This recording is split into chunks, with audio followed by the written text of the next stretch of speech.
Hello, my dear viewers, my dear friends. This is Olga Demchuk, a researcher of the inner world of personality. Today, we're going to talk about the wrong words.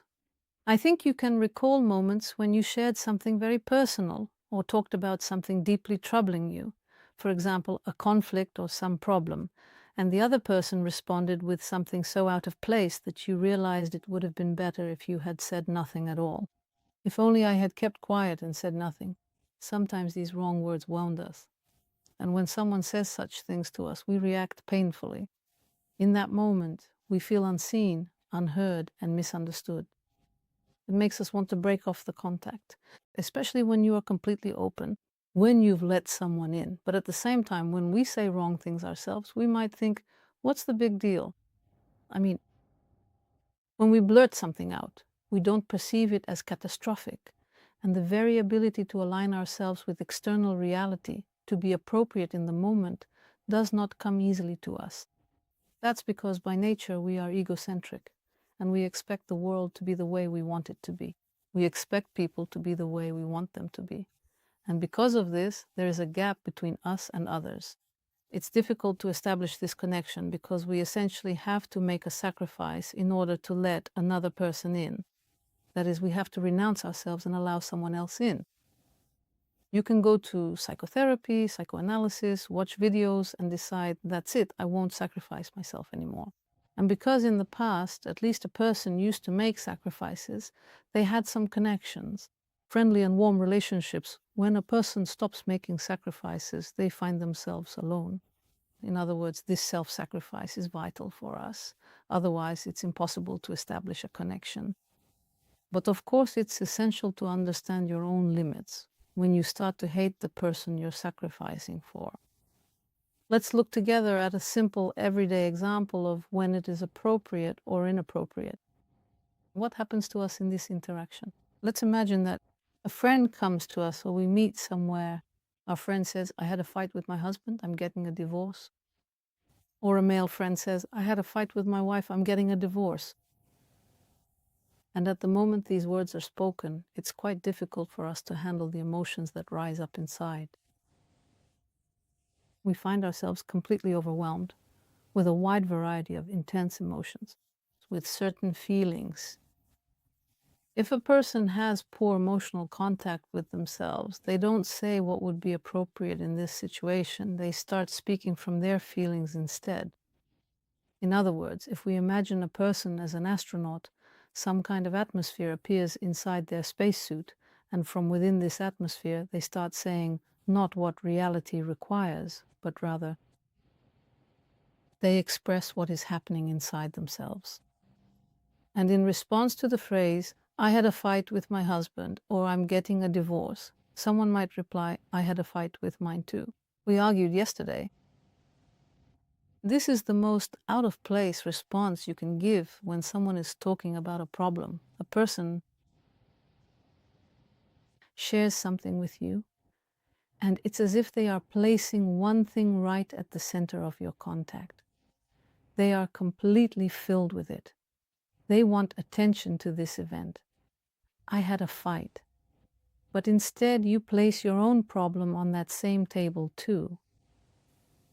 I also had a fight yesterday, and then the person doesn't receive empathy, doesn't get a response, and a dilemma arises.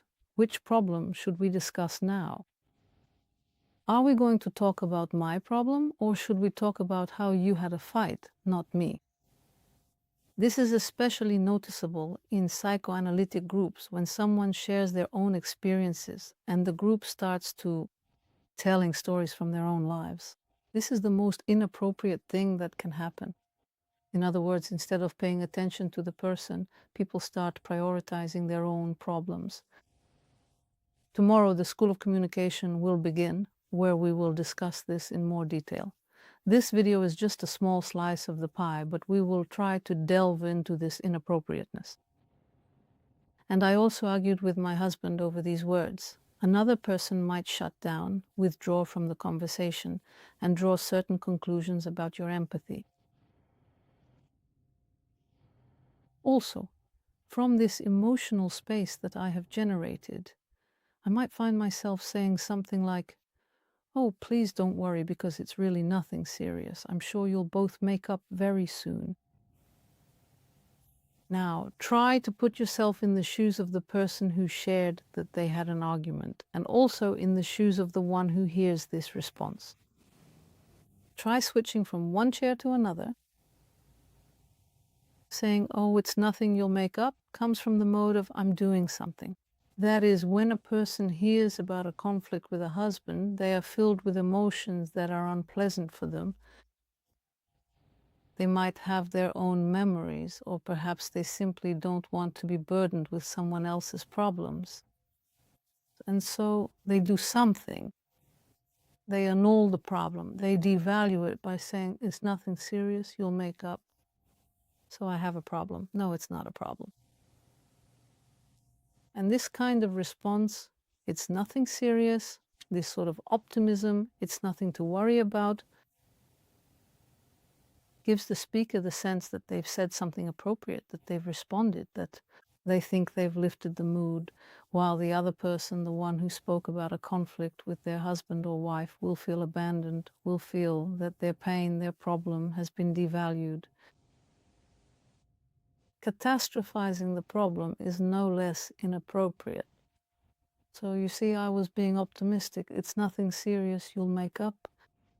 Or on the contrary, I say, "What a nightmare." So the person is already overwhelmed with their own problems, and I add mine on top of that. What a nightmare. And the lower their level of emotional maturity happens to be, the less able they are to clearly distinguish and differentiate between these internal states. My emotions, these are actively generated and felt deep within my own self. And this is my own personal experience. Empathic reaction to another person's words. In other words, this urge to act quickly, driven by the emotions that have arisen inside, pushes a person to speak impulsively without considering the other person at all. When someone shares something deeply personal with us, the first thing we need to do is separate the emotions that I began to feel in response to their message. That is, I need to recognize these emotions, name them, and not let them guide my response in my reply. That is, I'm not rejecting my emotions. I feel them, but it's as if I temporarily set them aside in order to be empathetic toward the other person. And I do not understand. Many people are convinced that they understand. For example, you had an argument. Well, it's obvious what needs to be said here. And this certainty that I know exactly what should be said right now. This arises from the fact that a person relies on what they would want to hear themselves, or they rely on what is considered the right thing to say. And at the same time, they hold in their mind a model, not of the other person or their situation, but rather their own mental construct, how they imagine it should be, how I would like someone to respond to me, or how one is supposed to respond in these situations. In other words, the person does not clarify things with the other person. For example, someone says, "I had an argument with my husband or my wife," and the response that comes from uncertainty about being right would be a clarifying one. For instance, "What was the argument about?" You see, here I am not pretending to know what to say. I clarify. And in this way, I give my attention to the other person. I don't place myself above or below. I don't talk about myself, but I focus specifically on the other person. This way I have less chance of being inappropriate with this question, with a clarifying question. What was the argument about? So here, I haven't broken the connection. I haven't retreated into my own emotional bubble. I have stayed in contact with the other person. Let's look at another example so that we can develop a response algorithm. For instance, someone says to us, "I'm having such a hard time right now." And at that moment, we a certain emotional reaction to these words will already begin to arise. Especially if the person says it with a sigh, "It's so hard for me right now." And at this moment, our inner beast, which doesn't want to be overwhelmed, doesn't want negativity, doesn't want anything unpleasant, will want to run away from this contact. And this escape will happen through breaking the emotional connection. For example, those phrases we mentioned, "It's nothing serious, you'll make up, but here I can respond differently." Everyone is having a hard time right now. Do you know how hard it is for me? In other words, this is once again talking about oneself, as we discussed a little earlier. It crosses out the other person, it devalues what they are saying. And now my own priorities take center stage. Yours are set aside, and I put mine forward. Everyone is feeling bad right now. In other words, your suffering doesn't matter. Or I'm having a hard time too, so your suffering is pushed aside. And in the space of our interaction, it's all about mine. We can also shift into optimism. Everything will work out, this will pass. Or an even more foolish response, maybe you just didn't get enough sleep. Or is this just a rough patch? A brighter period will come. The person speaks in cliches, using completely impersonal words. He doesn't try to find the right approach to the other person.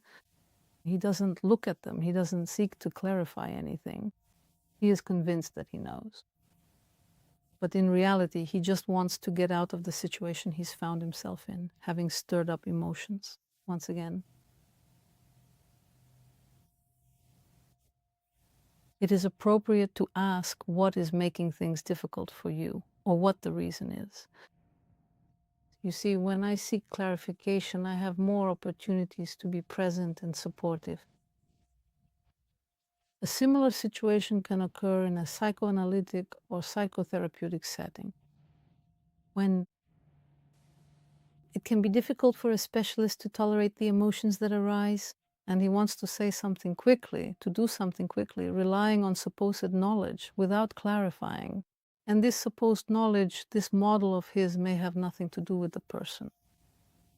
Therefore, if you find yourself truly interested in establishing a genuine connection with others, and you want to move away from behaviors that might be seen as inappropriate, asking thoughtful, clarifying questions can make you appear much more empathetic and will ultimately help you to truly understand what is happening in the situation.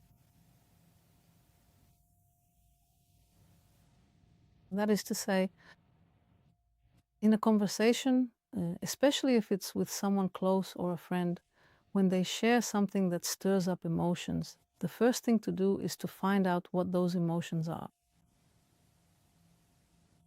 If those emotions are not identified, I will end up saying nonsense because I am not truly connecting with this person. I am already caught up in my own bubble of experiences. And from there, I can only generate products of my own subjectivity. In other words, something personal. If, for example, I am not used to talking to others about conflicts with my loved ones, then this will trigger something in me. I feel shocked. That is, the person is being so open, and this itself is telling. And here again, I am not truly connecting with the other person. If, on the other hand, I am used to not getting involved, that's my own issue. Telling myself things like, I need to sleep, I need to eat, I need to exercise, I need to go for a walk. So if I don't delve into my own issues, I won't be able to truly engage with the problem that another person brings to me either. And there is no opportunity to be empathetic. So you see, it's interesting how this works in contact with another person. First and foremost, I need to understand what is happening within myself, what emotions I am experiencing. But even with this understanding, I should not act out of those emotions. I need to set my own feelings aside so I don't speak from my own subjective reaction. And after setting them aside, move into the other person's space and first of all, build a realistic picture of what is happening to them. An energetic understanding of what is happening with the other person comes through clarification, through asking questions, and through attentiveness to their problem.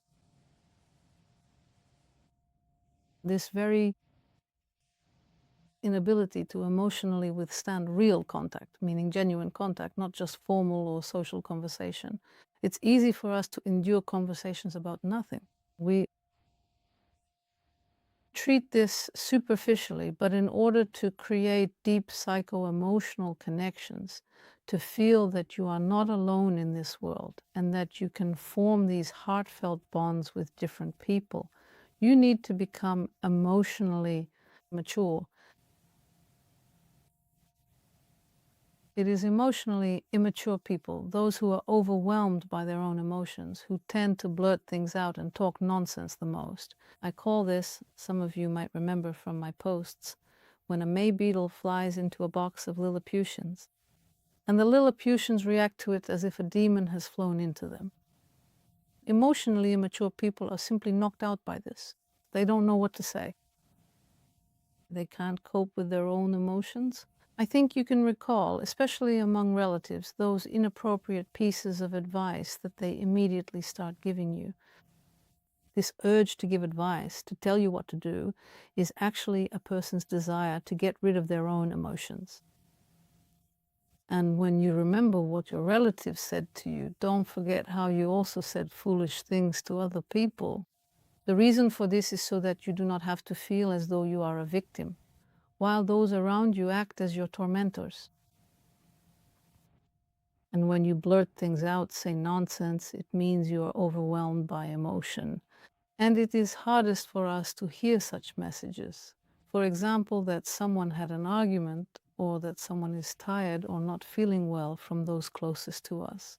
In other words, the people we care about most become the very group at risk to whom we are most likely to blurt things out, because their messages evoke a greater number of emotions in us than similar messages from a stranger would, because our loved ones are part of the circle of our lives. That is, we do not perceive them as separate individuals. A loved one's poor condition feels almost like a decline in the quality of our own life. In other words, to be appropriate, we should remain separate. But with those who are close to us, it is the hardest to maintain that separateness. And that is why this needs to be taken into account. Take it into account so that you can be more compassionate toward your loved ones, and also keep it in mind when you are establishing this dialogue and contact, because you will be overwhelmed by emotions, and you need to keep your finger on the pulse. You need to understand what is happening to you. If I do not understand what is happening to me, I cannot be appropriate.